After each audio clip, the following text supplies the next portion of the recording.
Broadcasting live, this is your Pinoy Street on AL Worldwide.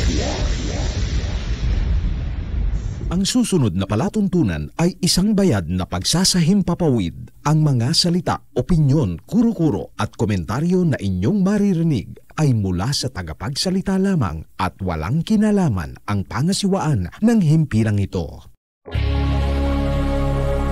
Tuklasin natin!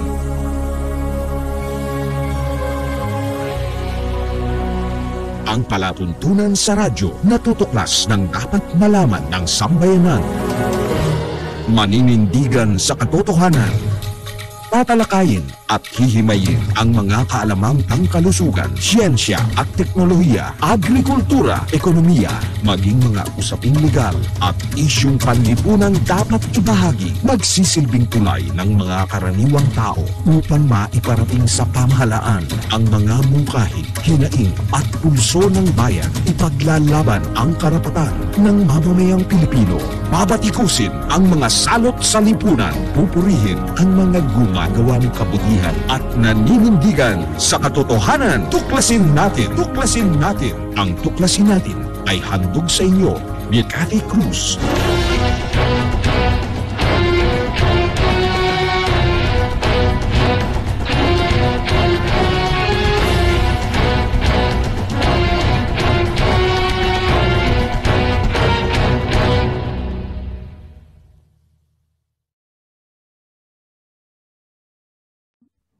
Diyos maray na banggi sa indong gabos na makabanwa. Magandang gabi Pilipinas, magandang gabi Luzon, Visayas at Mindanao. Gayon din sa lahat ng ating mga kababayan sa iba't ibang panig ng mundo. Welcome sa ating palatuntunang tuklasin natin. Ito po ang inyong lingkod, Cathy Cruz, na inyo pong makakasama sa loob ng isang oras. Sa lahat po ng ating mga tagapanood, anuman po ang inyong ginagawa, saan man kayo naroroon. Dasal ko po na nasa mabuti kayong kalagayan habang samut-sari ang mga nagaganap sa loob at labas ng ating bansa. Sa lahat po ng ating mga tagapanood, kung nais po ninyong makilahok sa ating talakayan, maaari po kayo mag-text sa 0915-258-4091 o mag-iwan po kayo ng mensahe sa atin pong mga Facebook pages at YouTube account. Please like, share, and subscribe ang ating BDT Radio Production at syempre ang ating Katipunan Channel. Gayun din sa ating mga Facebook pages, BDT Radio Production at syempre ang ating pong Katipunan Channel at Pinoy Stream Versatile Radio. Maaari nyo rin pong panoorin o pakinggan ang ating pong Pinoy Stream Versatile Radio. Just download lang po ang TuneIn app sa inyo pong mga Google Play and Presto. Mapapakinggan nyo po ang PSVR. Anyway, ngayong gabi, dahil napaka-ingay po ng tungkol sa bakuna, tungkol sa ating COVID pandemic, no? COVID-19 disease na kung saan ito yung solusyon ika nga ng lahat ng tao sa mundo, no? Mundo na kasi sa pandemic ika nga, kaya kinakailangan hanapan kaagad ito ng solusyon dahil ito ang naging resulta ng pagbagsak ng marami nating mga bansa pagdating po sa ekonomiya at marami pong mga Pilipino, hindi lang Pilipino, mga tao sa iba't ibang panig ng bansa ang talagang nasawi dahil sa disease po na ito. Ngayon pong gabi ay makakasama po natin ang isang nirerespeto, isang mahusay, napakagaling po at talagang 3 dekada na po siya na nasa larangan po ng medisina at hindi lang yon kundi sa health and research. Ipapakilala ko po sa inyo ang bisita natin ngayong gabi, si Dr. Charles Hsu. Siya po ang Vice Chancellor ng De La Salle Medical Health and actually yan din po ang ating pong Health and Sciences Institute at member ng Philippine Council for Health Research and Development. Kasama natin ngayon, walang iba kundi si Dr. Charles Hsu. Magandang gabi po, Dr. Charles. Magandang gabi po, Cathy. Nice to be here. Opo, isang karangalan po, Doc, na kayo po ay kasama po namin ngayong gabi. Anyway, maganda po sigurong maibahagi niyo sa amin ang inyong kaalaman dahil marami po ang natatakot nating mga kababayan dito sa bakuna, no? Natatakot pero at the same time gustong-gusto rin ng iba nating mga kababayan. So, dalawa pong panig ang naglilikha ng pagkalito at ano ba talaga ang tama at ano ba ang totoo. Mula sa isang paham na katulad po ninyo, maaari niyo po bang ipaliwanag sa amin na dapat ba nating katakutan ang bakuna na para sa solusyon ng COVID-19 natin na sakit o virus na kumakalat po sa buong mundo? Dr. Charles? Thank you, Kathy. Natural lang sa mga tao na pagbago, medyo takot tayo. Especially now, itong COVID, talagang first time sa mundo na nagkaroon ng ganito.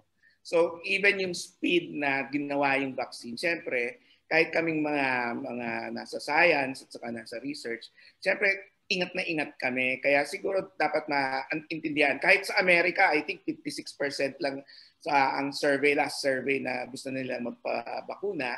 At kaibigan ko si Ronnie Holmes in Pulse Asia. Tinatanong ko kung anong latest na data. Sabi niya lalabas na daw in a couple of weeks yung survey nila. Pero hindi ako magtataka dahil noong 2018, gumawa ng survey ng isang napaka-prestigyosong university, ang London School of Tropical Medicine. Kinompare nila yung confidence sa bakuna sa Pilipinas.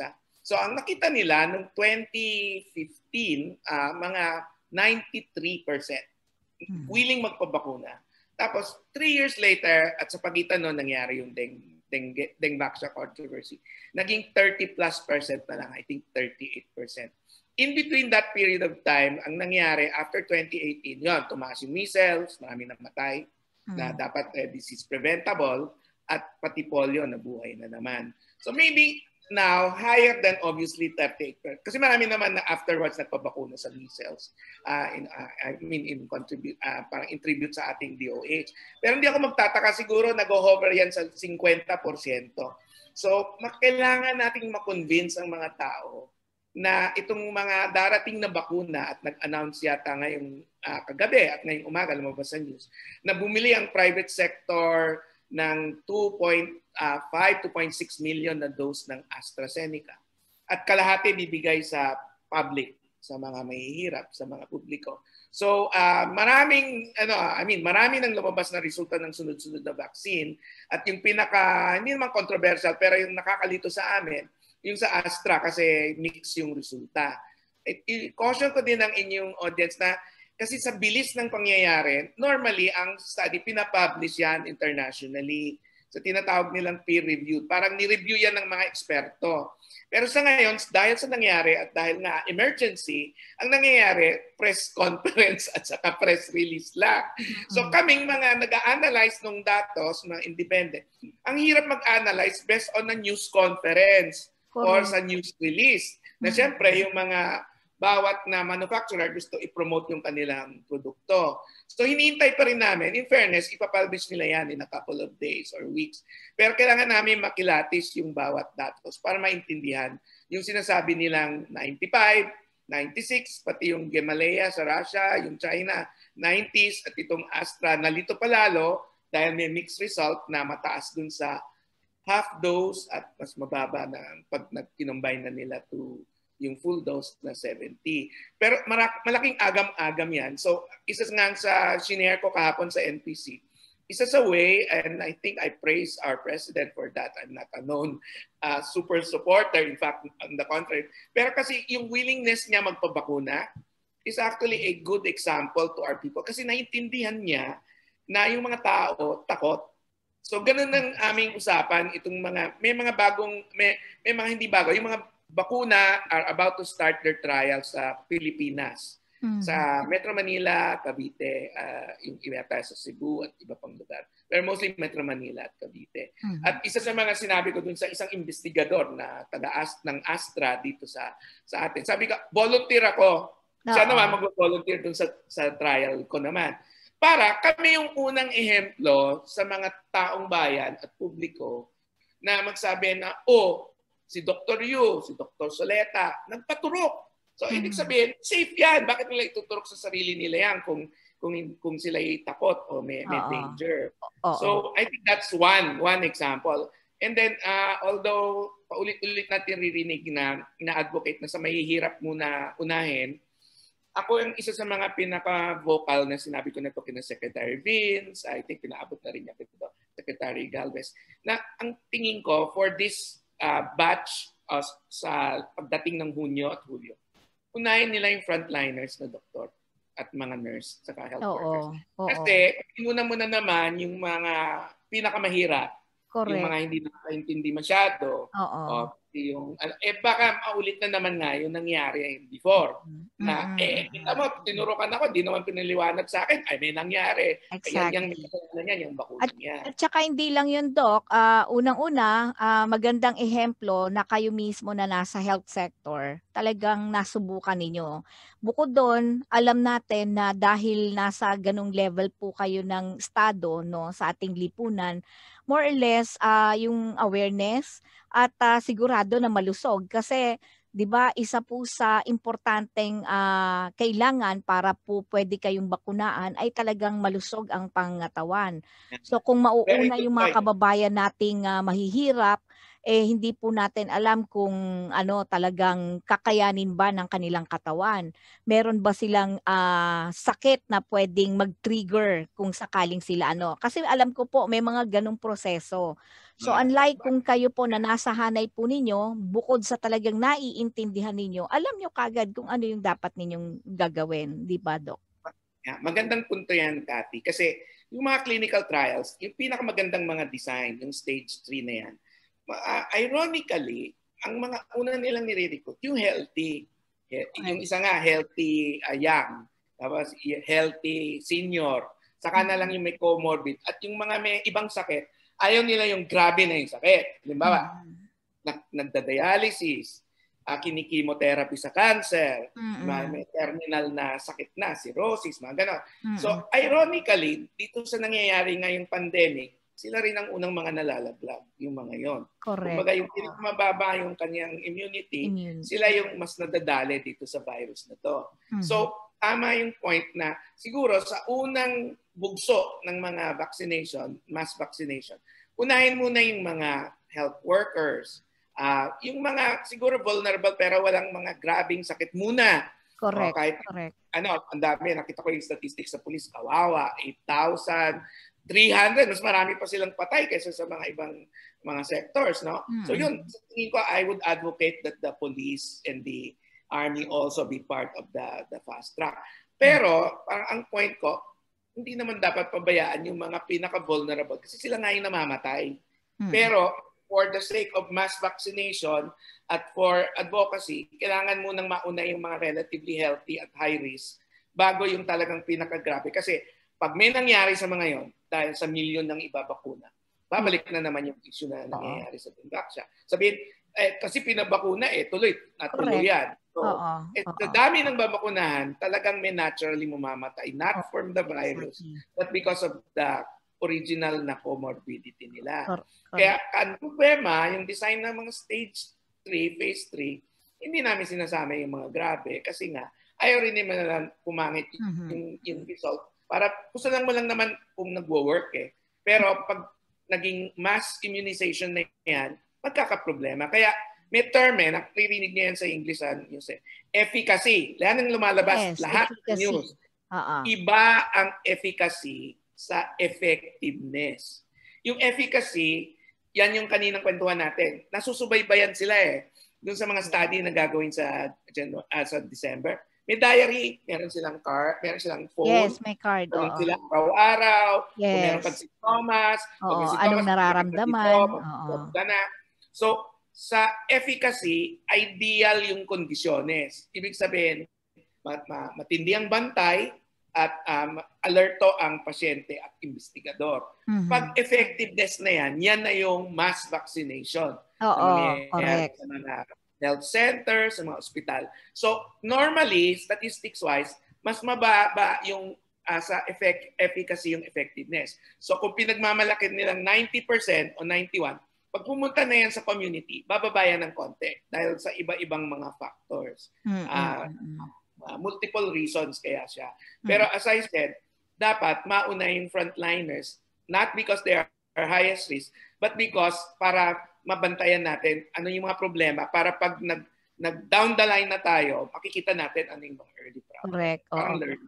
At saka Doc, naalala ko nga yung binanggit mo ngang magkaiba yung efficacy and effectiveness. I remember one vaccine, ito yung mga anti-polio, diphtheria, etc. And those are talagang kumbaga naging successful yon na hindi lang campaign kundi yung vaccine mismo. Talagang kumbaga nakatulong sa maraming Pilipino at sa buong mundo, 'di ba? At kinilala nga ng WHO ang Pilipinas dahil dun sa successful rate na talagang almost mag-zero tayo ng polio, 'di ba? Yung kumbaga naging almost 100% yung polio eradication po natin, Doc. At pwede mag-share ng slide. Yan. Sure, Doc. Sige po. Kita ko, teka. Okay po. Yes. Allowed na po yata kayo. Pwede na. Yes. Sige, teka. Yan. Nakikita mo yan. Ito, napakagandang statistics. Yan, eksakto yung sinasabi mo. Yung success story ng bakuna sa history ng mundo. Kita mo? Yung baksak ng sakit, nasa last column, example na yan, yung mga polio, sinabi mo, almost wala na yan sa mundo, although nagre-revive. Yung measles, trahedya sa atin. Dahil, alam mo, para ma-eradicate yung measles, kailangan na-vaccinate mo yung population ng halos 98%. Ganun kataas dapat ang coverage mo. Kasi very effective yung vaccine, pero yung measles nakakahawa. So yan yung success story ng vaccines. May isa pa akong slide na. Yan. So in fact, itong slide na sa'yo, the global triumph of vaccines. In fact, sa lecture ko dun sa mga clinical pharmacology, sabi ko, mag-name ka ng isang bagay sa mundo na pinaka-successful sa larangan ng kalusugan, na nakapagbagsak ng napakaraming namamatay at nagkakasakit.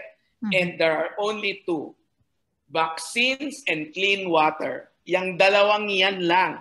Ang napaka-powerful weapon. Napaka-simple, sa totoo lang. Kaya yan ay napaka-importante. Kaya lang, meron akong isang funny slide, Cathy, kasi advocate na tayo ng confidence. Ito, hindi na, simula nag-umpisa yung bakuna sa historya ng mundo, hindi na rin nawala yung pagduda. So yung cartoon dito sa likod, ito mga last month lang, wala pa nga, na nag-flu shot sa South Korea. Napaka-advanced na bansa. At meron pa rin 5 namatay pagkatapos. Ngayon, isa pa yon. Sa mga researchers, ang usually pinakatakot kami yung first 2 months. Kasi kung merong magyayaring development dyan within that 2 months. Pag lumagpas na yan, hindi na yan. So kahit dito, nag-hysteria sa South Korea dun sa flu shots. Nung inaral naman nila, nangyari na rin to sa ibang mga bansa like Vietnam, hindi naman nag-correlate. Apparently, may reason yung 5, kaya sila namatay. Pero tingnan mo yung cartoon sa likod. Published in 1802, ang mga a year or 2 after na discovered yung unang vaccine sa smallpox na actually nakuha mula sa cow. So tingnan mo, yung mga ito, nag-advocate na takot sila, huwag kayong magpapakuna kasi magmumukha kayong baka. So yan yung storya ng cartoon na yan. Pero it is saying na yung anti-vaxxers, tawag namin yan yung mga ayaw sa bakuna, ay 2 centuries nang nandyan. Laging meron dyan. Kasi takot sila na pag may inimbentong sa tingin nila not natural kasi di ba pinag-usapan natin yung mga GMO, di ba? Yes. Yung vaccine na yan was taken from cow vaccine. So it's also genetically modified. And then just to show you na napakalakas ng anti-vaxxer movement dito sa Pilipinas. Alam niyo naman, number 1 tayo sa social media, sa Facebook, sa chismis. So, any information na unfiltered, pwedeng i-share ng kahit sino man. So, inasabi nila, kwento to, flu shots na naman sa Bulacan, San Jose del Monte, noong October 7. So, parang ang sinasabi nila, dahil may kumalat na naman sa Facebook, I think dahil sa nangyari dun sa Korea or something, wala na raw pumipila para sa flu shots na libre. Okay. Tapos kumalat Libre pa yun, kumalat daw na naging 500,000 daw yung nag-view ng page ng Facebook na laban sa bakuna ng flu. So, ganun ka-powerful ang ating isise. In fact, hindi ko alam kung blessing yung Facebook, Twitter, at kung ano-ano. Nakatulong yan. Siyempre, yung mga kaibigan di mo pa nakikita for a long time, kahit nasa ibang bansa. Pero it has also a bad side. Ang bad side is everyone with a button and a phone and a laptop can share information na hindi na-filter, hindi ni-review. Hindi muna nila binasa completely. So, naniniwala sila, share na. Tapos nag-share na, kalahating milyon na, marami nang naniwala. So, misleading. Yan ang nakakatakot. So, ang sinasabi ko, yes, let us be vigilant. Siguro ang vaccine hesitancy, isa sa pinakamalakas dyan sa Pilipinas dahil sa nangyayari sa dengue vaccine. Pero at the same time naman, it is an opportunity for us. Kaya, kasi kita mo, napakahigpit ng review ng mga vaccine dito. Yes. Actually, napakabagal. I don't want to speak as DOST pero ako na yung August pa lang, September, sabi ko, sa gagawin yung setup na yan, mabagal yan at maswerte tayo kung Pasko nung dadating yung vaccine study. And true enough, ganun na nga ang mangyayari. So, Christmas na mangyayari. Pero Doc, meron lang akong it was also shared with me via Facebook. Kasi 'di ba pumutok ang COVID-19 sa atin sometime this January, pero in November pa lang yata meron na, 'di ba? Correct me if I'm wrong, Doc, kasi I don't have the real and complete information about the COVID-19 disease. So, syempre gusto kong may pinapakita kasi sila na as early as August ay nag-o-order na ng COVID-19 vaccine ang ibang bansa. So, ibig sabihin August kung nag-o-order 2020, Kathy, 2020. 2019, Doc, yung nakita ko 2019 So, ibig sabihin, very late na tayo, Doc. Ibig kong sabihin, as early as 2019, late nang nakarating dito sa atin yung information at pumutok talaga yan sa buong mundo. Pero mag-iisip ka, bakit as early as 2019 may mga orders na ng tinatawag nating COVID-19 vaccine. So, ibig sabihin, way before pa, itong mga bansa na to, aware na sila na merong COVID-19. Diba? Sa akin, Doc, I can share it with you, the link, so you can check it pero out. Pero ako, tingin ko kasi most of the time yung kumakalat, may konting parang maliit na basis tapos parang medyo inanalyze. So, ang sa tingin ko, kasi remember, hindi ito ang unang epidemic, no? Nagkaroon ng Ebola, SARS-CoV, MERS-CoV, gano'n. So, ang narinig ko iba, nung mga last quarter ng 2019, ito mga narinig ko sa mga doctor friends ko sa Amerika, na feeling nila meron ng parang unknown flu-like illness sa Amerika at hindi lang sa China at sa Europa na hindi lang na-pick up at na-pick up na lang ng China noong Enero. Okay. So, ang nangyari, parang ang theory nila, matagal na yan nandyan, not necessarily from China. Kasi nagdi-debate pa sila kung sa China nag-start. So, ang isa pang side ng issue na yan, na tingin ko, may mga nag-i-invest, mga WAEs, no? So, alam nila na sooner or later magkakaroon ng pandemic. Okay? Yes. So, some companies have already invested in research and development. Assuming nangyayari ang pandemic. Tanong nila kung anong virus. So, itong mga to, very wise, nag-umpisa nang mag-invest. Ganun na nga. So, for example, yung Moderna, wala pa talagang naging product yan until now for the vaccine. Wala pa yan sa market. Oo. Pero ang laki na ng investment na pinapasok dyan dahil sa prediction na magkakaroon. And nung lumabas na nga yung pumutok na yung balita sa China, lalong na maraming nag-try mag-invest dyan. Oo. At isa pang is minsan nagpo-produce na sila ng vaccine na wala pang pruweba na yung vaccine mag-work. Oo. Ganyan ang kanilang Exactly. strategy. Pero wala naman ako na balita na as early as August meron ng COVID balita. Hindi ko yan narinig. Ang narinig ko is this year marami nang nag-i-invest. Companies like, parang isa-isa eh. Kung tingnan mo yung chronology, actually Astra ang dapat nauna. Nag-post lang yung Astra for 6 weeks dahil nagkaroon ng isang incident sa Amerika yata, sa England. So nahuli sila ng 6 na linggo. Kaya sila naunahan ni Pfizer at naunahan ng iba.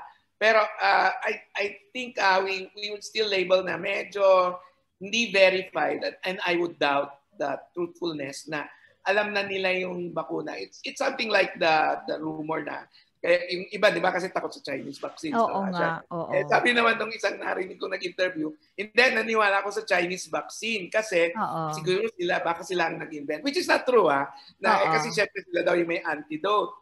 And then secondly, hindi alam ng mga tao na yung mga ibang vaccine sa China at India rin minamanufacture. So like yung Astra has a factory in China and in India. Ganun din yung iba. Hindi kaya ng isang bansa mag-manufacture ng yung BioNTech. Yung Pfizer. Hindi nila kaya ma-produce yung billion na vaccine na yan. Correct. The only one capable of producing a vaccine 1 billion a day is India. Serum Institute. Talaga? Factory. So, huwag kayo maniwala na, hindi ko gusto yan Chinese, hindi ko kaya yung Russian. Kasi at the end of the day, yung manufacturing niyan, nasa iba-ibang bansa yan. Alright. Ganun pala yun, Diba? Doc. Ganun kasi thinking nila, di ba? Ganun yung nga. Sinopharma, yung Sinovac, ay ano yan, Chinese vaccine yan. No good. Oo. Ang argument ko dyan, may good at may bad all the time. Quality control. So, China has been trying to protect its reputation nga dahil sa mga incident. Pero for example, yung Astra, ang isang manufacturing company nila is sa China. Ay, may slide ako dyan, Cathy. Sige, share ulit. Sige. You can go ahead, Doc. Share ko yan kasi ito, exclusive sa'yo. Wow! Ito, ate. Ito, ginawa ko to for my lecture. Pero I think it's high time to show. Yeah. This is a table I made from a review of both the literature sa online na medical database at saka sa news din. Sa iba-ibang mga vaccine na magiging either important sa Pilipinas. So tingnan mo itong point ko ng itong Astra, although hindi nakita dun sa slide ko, pero paliitin ko. Sige, share nyo, Doc. Tingnan mo ito, sa ilalim ng Astra. Ang manufacturers nito, in fact, naka-share na, Doc? Hindi ko pa nakikita. Baka hindi. Baka hindi na-share. Okay, teka.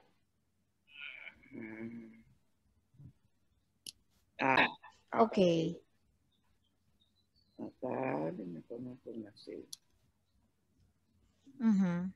Taas ko lang yung table ko para makita mo yung... Yan. Doon sa third column, Astra, Oxford. Okay. Yan, yung code niya. Dito yung price sa baba. Ang manufacturer niyan is Shenzhen Kangtai and yung isa, yung India, hindi ko nalagay dito, Serum Institute. So even dun sa British-Swedish company ang Astra. No? Siyempre, Oxford, sikat yan. Ang manufacturing nila mainly also is, aside from the Europeans, yung China at yung India. Yung nanggagaling sa dose niya. So, kaya to unique kasi nandito yung, alam mo, sayang yung isa sana magandang study, yung J&J. Ang plan nila, 1 dose lang single dose. Kaya lang, hindi yata maganda yung result.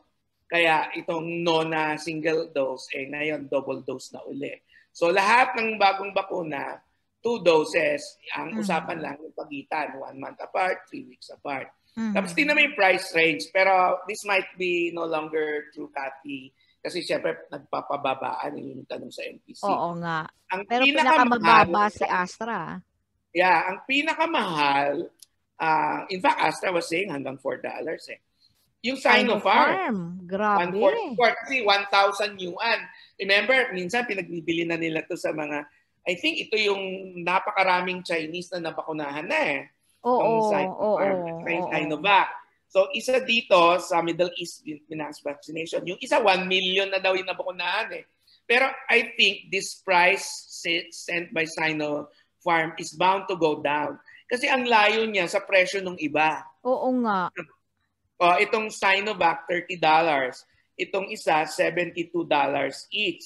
Ito naman yung makalaban nila, $3, $5.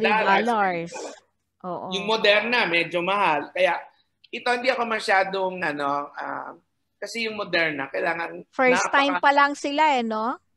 Minus 80 degrees yung kailangang yung Pfizer. Pfizer, minus 80. Yung Moderna din, medyo mababa yung temperature. Wala naman tayong minus 80 sa maraming mga... Wala tayong cold storage naman dito sa Pilipinas, Doc? Meron akong nakita, yung Orocan yata, meron nagpo-propose. Pero pag marami, kaya ba? Magastos yun. Yung sa amin, like sa Lasal at sa UP, Diliman, sa Manila, meron kami mga deep storage, pero ginagamit namin to sa research. Nilalagay namin yung mga dugo, ihi, plasma. Ini-store namin yan for future use. Tawag nila dyan, biofreezers for biomarker studies. Imagine mo, I think ang gastos namin dyan, 1 million 2 million yata. Maliit lang yun. Talaga? Medyo medium-sized freezer. Imagine mo kung billion ng vaccine o million ng vaccine. Malaki yun. Well, pwedeng dry ice, pero pansamantala lang yun. Oo. Kaya hindi lang dapat presyo pag-uusapan. Yun yung also yung kailangan ba na yung logistic infrastructure. Doc. Sa totoo lang, di kaya yan. Kasi kung pupunta tayo sa liblib ng lugar, paano mo dadalhin yung mga bakunang nangangailangan ng minus 80 to 100? Exactly. Oo. Kaya hindi ganun kadali. Baka may ma-share akong hindi dapat. Pero hindi. Ito, nandito na rin ako. Itong mga studies na mukhang mag-umpisa na sa Pilipinas. Okay. Originally, sa IATF, ang priority itong WHO. Ang problema, wala pang bakunang propose ang WHO. So ito sa tingin ko malilate. Pinakamaaga kung matuloy na Enero. Ito. Yung Astra, if nag-hurl siya ng regulatory, kasi di ba may expert panel saka yung ethics review. Ang plano, according to mga colleagues ko dito sa Cavite, second week ng December. Pero maliit lang to, 900 sa buong Pilipinas ang volunteers nito. 2 weeks lang ang recruitment nito. Totoo lang. 2 weeks lang bago magpasko. Kasi minamadali ng Astra para dumami yung datos. Yung J&J, nag-post sa Pilipinas. Ano ba yan? Johnson & Johnson ba yan? At Janssen. Kasi yung Janssen na Europe, siya yung nag-develop ng vaccine.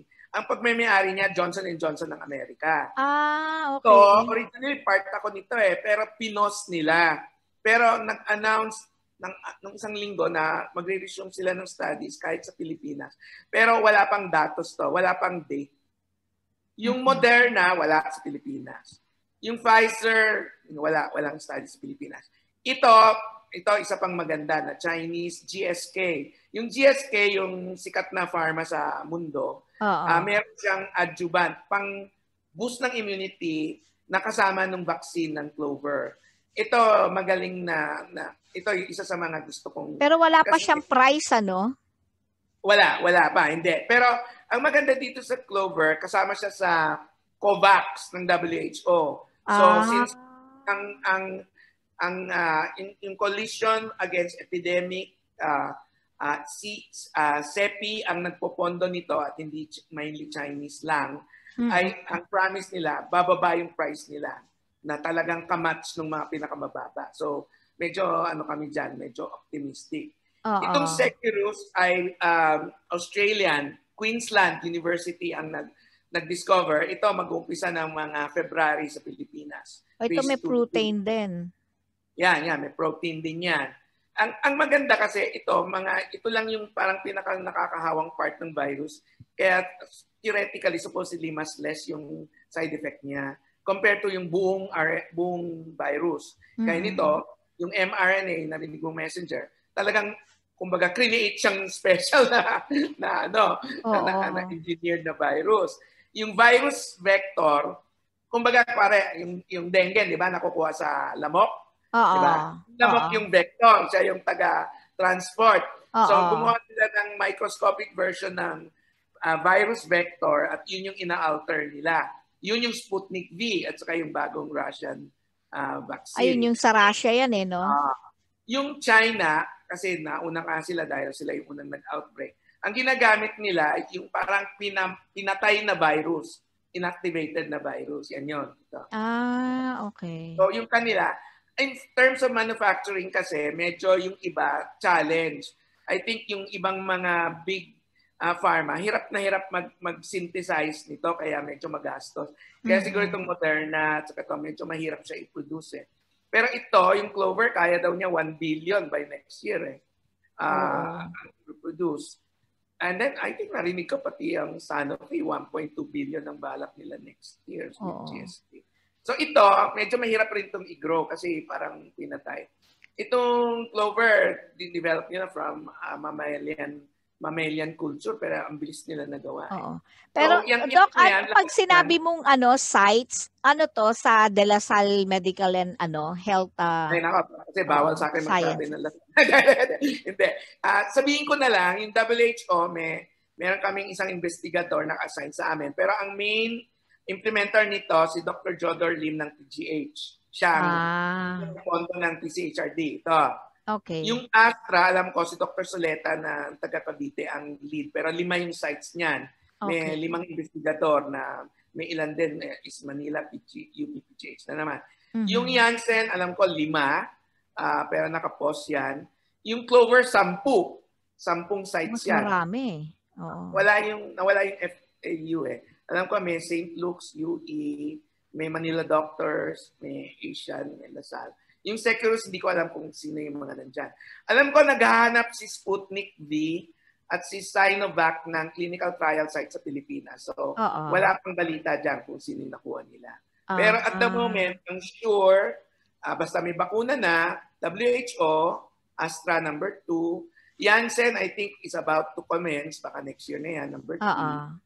Clover number 4, Securus number 5, and possibly itong 2, pero wala pa silang clearance. Kasi yung sa mga readers mo, sa mga listeners mo, at saka watchers mo, alam ko medyo gabi na to ibo-broadcast. Alam ko may mga pasyente ako nakikinig dyan kasi puro mga senior ang pasyente ko.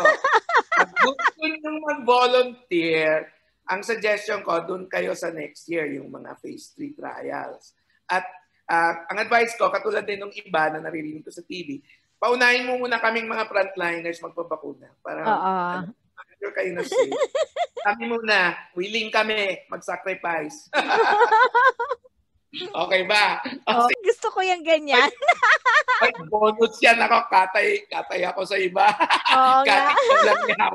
Hindi, pero natutuwa ako because straightforward kayo na kumbaga isasakripisyo niyo yung sarili niyo just to prove that this vaccine na kumbaga ibibigay din sa ibang kapwa natin Pilipino ay sigurado. Although, joke ko yan kasi may mga kaibigan akong mga local leaders dito although wala sila sa listahan ng priority. Alam mo yan, nagkagulo yan dahil nung nag-unang testing nabisto dahil nagpa-test sila. So ako naman, I work very well with them kasi siya yung leaders nila. Ang sa akin daw, baka kailangan din sila magpakitang gilas. Meron din mga politiko, di ba, Doc? Pero sabi ko, sige, mag-volunteer kayo. Alam niyo yung plus and minus. Para ipakita niyo sa mga kababayan natin na safe. Correct. Oo. At saka talagang yung protocol sinunod At yung bago ibigay dun sa ating mga kapwa Pilipino, talagang dumaan sa masusing kumbaga physicians tawag dito pag tawag ba ito? Test o pag tinignan talaga. Actually nga, Cathy, sa Monday, may talk ako sa Cavite Medical Society. Okay. I-present ko yung protocol ng isang study. Sabi ko, para maintindihan nyo ng mas malalim, saan nanggaling yung ebidensya, bakit nagwo-work, at bakit ito ang pinopropose. Tapos sabi ko, at the end of the day, kasi yung presidente naman nag-volunteer. Sabi ko, sige, ito yung mga ilang study. Baka gusto nyo mag-volunteer. Kasi tinabang ng ating mga pasyente at ating mga kababayan dyan. And I think also sa PMA, kasi hindi naman sa estudyante ko si Benny at Chenza, pero na ako katanda. Pero president ng PMA, pedya yan. Graduate din yan ng Lasal. And he's also our supporter sa advocacy sa vaccine. So ang loko ko sa kanya, pag lumabas na yung Astra, isa siya sa unang magpabakuna. Kaya wala lang sa Batangas yung trial. Natutuwa ako. Masarap yung isang oras na tayo nag-uusap, Doc. We're supposed to talk about 30 minutes lang. But anyway, marami akong natutunan and I'm sure ang ating pong mga tagapanood. Mensahe na lang po ninyo para sa lahat ng ating mga kababayan na nanonood ngayon sa iba't ibang dako ng mundo. Go ahead, Dr. Charles. Thank you, Cathy, for this opportunity na mag-share ng experience at saka kahit paano konting kaalaman. Ngayon, para tayo mawala na itong pandemyang to at lahat ay bumalik na sa normal na buhay na gusto natin. Yung nanay ko, tagal ko nang di nakita, the other week lang, 92 years old. Siguro 8 buwan ko siyang hindi nakita. Finally, nagkita rin kami nung malapit ako mag-birthday. In order for us to defeat itong virus na to. Of course, face shield, protector, social distancing, follow yung protocols. Pero ang pinakamalakas nating sandata yung bakuna. At hindi ito mag-work kung hindi sufisyente yung numero ng taong kailangan bakunahan. Alam natin may agam-agam at may risk ang isang bagay na bago. Pero ako and many of my colleagues are willing to take the risk to have ourselves vaccinated to prove sa aming mga minamahal na mga pasyente at sa ating publiko na this is the way to go. Pag naka-cover tayo ng halos 60 to 70% ng population and it will take time until end of 2021, matatalo na natin itong virus. Babalik na tayo sa normal. So thank you very much and I encourage broadcasters like Cathy to do what they're doing para ma-expand ang kaalaman ng mga publiko. Salamat. Thank you po, Dr. Charles. At sana hindi to ang una at huli na nakasama kita sa palatuntunang ito para lalong mas marami pang malaman ang ating mga kababayan, Dr. Charles. At isa pong karangalan na bahagi kayo ngayon. Sa ulit. Sige, bye. Sa ating pong sa programa tuklasin natin is huwag tayong mawala ng pag-asa. Okay? At saka, lagi tayong gumawa ng kabutihan. Yun po. Kasi yung collective consciousness, pag lahat tayo nag-iisip ng kabutihan at nag-iisip ng kagandahan, magmumultiply yan eh. Magmamanifest yan sa physical na mundo. Kaya nga meron tayong kasabihan na as within, so without, as above, so below. Kaya yung power ng prayer, mahalaga yan para sa atin lahat. Yung mga gustong tumutok, yung aking social media accounts na Nick Nangit, Musician Spirit Quester page, o kaya Nick Nangit NCNLO. At lagi nilang panoorin yung mga vlogs ko sa YouTube, Nixtradamus channel. Maraming salamat, Miss Cathy. Nisco Philippines, manufacturer and designer of food processing and packaging machines. Recognized by Department of Science and Technology and Department of Trade and Industry. For inquiries, call telephone number 02-829-42222 or send an email at nescofields@gmail.com or nescofields@icloud.com. You can visit at 40 T. Santiago Street, Canumay West, Valenzuela City. Kayo'y nakikinig sa Tuklasin Natin. Okay, tayo po ay muling nagbabalik dito pa rin sa ating palatuntunang tuklasin natin at ito po ang inyong lingkod, Kathy Cruz, na inyo pong nakakasama sa loob po ng 1 oras. Inyong napanood si Dr. Charles Yu na kinilala sa buong mundo na eksperto sa tuberculosis, lalo na sa public-private mixed dots o yung PPMD. Isang clinician, researcher, clinical epidemiologist at advocate na nakatutok sa public-private partnership for TB control. Marami siyang nagawang pagsasaliksik, pagkilos at pagsusulong upang labanan ang tuberculosis sa loob at labas ng ating bansa kasama ang iba't ibang samahan bilang isang pinuno at opisyal ng mga ito. Bilang isang mananaliksik, marami siyang nailimbag na articles at nagsilbing peer reviewer, editor, and contributor ng mga journals, manuals, and monographs. Isa siyang aktibong kasapi ng DOST Philippine Council for Health Research and Development at ng Philippine National Health Research System na isang pambansang konseho at samahan ng mga mananaliksik. He had held various administrative posts within the institute, such as Research Director in 1994 to 1996 and Vice President for Research Services in 1996 to 2002. Chairman din po ng Department of Internal Medicine in 1998 hanggang 2001 and Vice Chancellor of Lasallian Mission and Linkages in 2007 to 2017. He is also a professor of the LaSalle Health and Science Institute College of Medicine. He was recipient of UP PGH Department of Medicine Alumni Association Most Outstanding Researcher Award. Siya po ay nagawaran din ng ZIL in Service in 2002 ng De La Salle Health Sciences Society o yung DLSH SC Chimes Award for ZIL in Service in 2002, PhilCat Chairman's Award in 2005 at 2006, DOH Manuel L. Quezon Award for Leadership in 2007 at JCI the Outstanding Filipino Physician Award in 2009 and PCCP Most Outstanding Fellow in 2010. Si Dr. Yu po ay BS Pre-Medicine from University of the Philippines, Diliman in 1978. He earned his Doctor of Medicine in 1982 and Master of Science in Clinical Epidemiology in 1996 from UP Manila. He spent his internal medicine residency and pulmonary fellowship in University of the Philippines, Philippine General Hospital in 1986 and 1987 respectively. Katulad ng una kong binanggit kanina, ang bisita po natin ngayong gabi ay isang paham sa medisina at pagsasaliksik. Subalit mariin ko rin nabanggit kanina kay Dr. Charles Yu na hindi maaaring isa-isang tabi ang pangamba ng marami nating kababayan dahil sa nangyaring pagkamatay ng ilang mga kabataan dahil sa Dengvaxia vaccine. Ang mahalaga dito, huwag nating hayaan na lamunin tayo ng takot.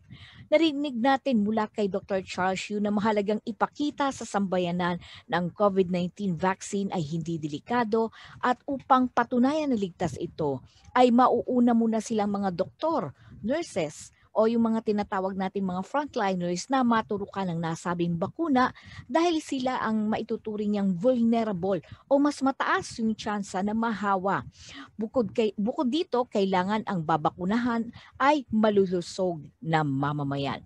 Ayaw nating lahat na may mamatay kahit isa katulad na nangyari sa Dengvaxia vaccine dahil sa kapabayaan at may intensyong hindi maganda sa sangkatauhan. Kailangan magbantay, pagsuri upang ang lider ng ating pamahalaan ay gawin ng tama para sa kapakanan ng sambayanan. Well, dyan po tayo magtatapos sa ating pong mga reaction lang sa naganap po na interview po natin kay Dr. Charles Yu. Anyway, oras na po para tayo ay tuluyang magpaalam pero katulad ng layunin ng palatuntunang ito, tutuklasin ang dapat malaman ng sambayanan.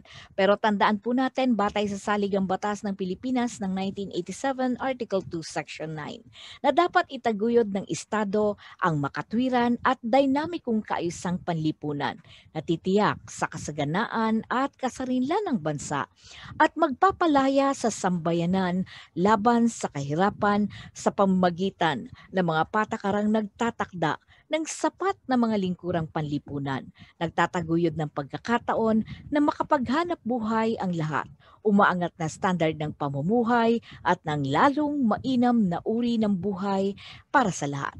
Muli na naman pong magpipilid ang aming palatuntunang tuklasin natin, naway magsilbing gabay at tulong ang makalamang inyong narinig at nag-iwan sa inyo ng pangmatagalang kakintalan. Sama-sama po tayong manindigan sa katotohanan nang hindi tuluyang mawasak ang ating lipunan. Kathy Cruz po ang inyong nakasama sa nakalipas na isang oras. Sa ngalan po ng pamunuan ng Katipunan Channel, Pinoy Stream Versatile Radio at syempre ng Kakampi Online, kami po ay lubos na nagpapasalamat na kami po ay sinamahan ninyo. Hanggang sa muli at maraming salamat din syempre sa lahat ng ating mga nakaagapay dito sa ating palatuntunan. Kila Ver Archivido at Roxanne Suba sa Katipunan Channel. Siyempre, lalo na kay Professor Butch Valdez, kay DJ Marshmallow, Levi Tigzon ng Pinoy Stream Versatile Radio at gayon din sa ating Kakampi Online si Ate Fe Nicodemus, gayon din sa JR Guzman. At sa ating mga masugid na tagapanood, kay Levi Mercado, gayon din kay Nanay Rosalina, kay Joey Prudencio, ng Project 3 Quezon City, Nelia Gutierrez ng Camarines Sur, ang lahat ng ating mga magsasaka mula Luzon, Visayas hanggang Mindanao, ang National Confederation of Irrigators Association, ang grupo ng Women Engineers Network, at napakarami pa pong ibang mga samahan na hindi ko na po maiisa-isa ngayon. At kay paring Ovet Hermio, no? Kay Edna Ranigo Takadena, at yung iba pa nating mga kaibigan dyan mula sa Quezon City Hall, gayon din sa Department of Agrarian Reform. Yan. Hindi ko na po kayo maiisa-isa pero maraming salamat po sa patuloy po ninyong pagsubaybay. Hanggang sa susunod na pagtatanghal. Magandang gabi po sa inyong lahat.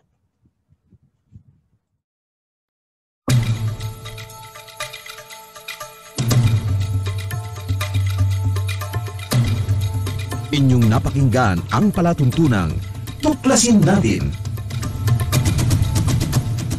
Tuklasin natin hanggang sa muli.